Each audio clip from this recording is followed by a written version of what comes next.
This is The Perfect Indiscretion, Jessie Hunt Psychological Suspense Series, Book 18, written by Blake Pierce, narrated by Debbie Soelter. Chapter 1.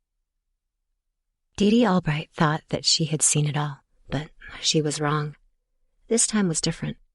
After spending 14 years as a flight attendant, the last 6 of them working on private jets, she had dealt with all kinds of behavior. On commercial flights, she had broken up multiple mile-high lavatory hookups and even a few trysts in seats with just a blanket to hide what was going on underneath. On several occasions, she had to zip-tie unruly passengers for everything from assaulting a flight attendant when she ran out of vegetarian meals to trying to break into the cockpit to have a heart-to-heart with the captain. She even got an air marshal to arrest a guy who was stealing all the mini bottles of liquor directly from her service cart. On private jets, the challenges were different. They included pampered, demanding passengers who felt they were entitled to scream at her when things weren't perfect. She dealt with spoiled kids who thought it might be fun to use seats as trampolines or attempt to smash cabin windows. And then there was the constant drinking and drugs.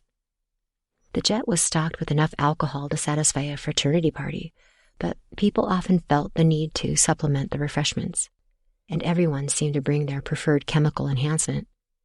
She remembered one time when a full baggie of cocaine dropped out of a guy's carry-on as he moved down the aisle, and she had to chase him down to return it. But none of that compared to the group on her current flight. The jet technically had the capacity for 19 guests, but this trip only had 7. Still, they more than made up for their limited numbers with their wildness. The journey from San Francisco to Los Angeles normally took only an hour, but they were taking an alternate route, curving out west over the Pacific Ocean in order to double the flight time and, therefore, the party time. Everyone was taking full advantage of the extra hour and seemed unconcerned that it was barely after 10 a.m. on a Monday morning. She knew this outing was part of a 50th birthday bash, but even taking that into consideration, it seemed excessive. 2 men were sitting across from each other in plush leather seats, doing lines of coke off the card table in front of them. 2 women were engaged in some kind of tequila shot competition, complete with wrists, salt, and limes. Another guy, who had just finished dancing naked for his friends, was rifling through a baggie filled with multiple brightly colored pills.